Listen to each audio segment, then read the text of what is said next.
Mga kaubayan, habang ako'y naglalakad mga kaubayan gumagala, ay ito po ang aking natutukan. Napakarami po mga kaubayan. No?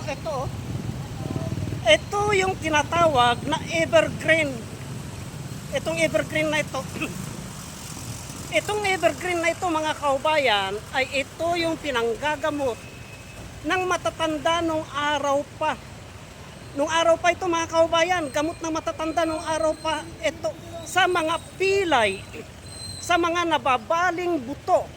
Ito yung pinanggagamot nila, itong evergreen na ito. Ang proseso ng paggamit po nila sa mga nabaling buto, halimbawa yan, nabali po yan.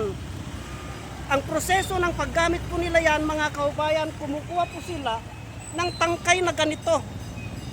Itong tangkay na yan. Pagkatapos po, tinatanggal po nila yung laman at ipinapainit po yan, yung tangkay na yan. Pinapainit po sa apoy. Pagkatapos po, lalagyan po nila ng langis at yung nabaling buto ay itatapal po nila ito mga kaubayan. Itatapal po nila sa nabaling buto. Ito. May kakayahan po yan na yung nabaling buto ay paghilumin niya po, pagtugtungin niya po mga kaubayan, ayusin niya po yan.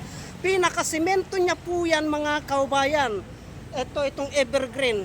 Maliban sa nabaling buto, yung mga pilay po, yung mga lamig, yan, mabisa po ito mga kaubayan sa pilay at lamig.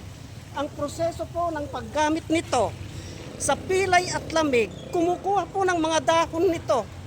Kumukuha ng mga dahon niyan, ipinapainit sa apoy o kaya ibinabalot sa dahon ng saging. Pagkatapos po, ay itinatapal po mismo doon sa may pilay at lamig. May kakayahan po siya na paghilumin, gamutin po yun. Sipsipin yung lamig sa loob ng katawan natin.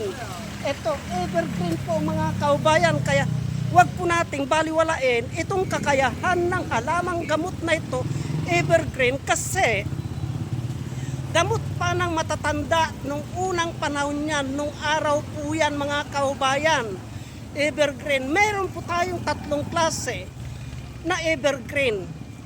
Mga kaubayan, yung walang dahon, yung stick lamang po, isang uri ng klase ng evergreen din po yun. Halos pari-parehas lamang po ang kanilang bisa yan. Kaya huwag po nating baliwalain ang kakayahan, ang bisa ng halamang gamot na ito, itong evergreen. Ayan po, napakarami po mga kaubayan. Kaya ako po ibinidyo ito para malaman ng ating mga kaubayan ang kahalagaan ng evergreen na ito. Marami pong salamat.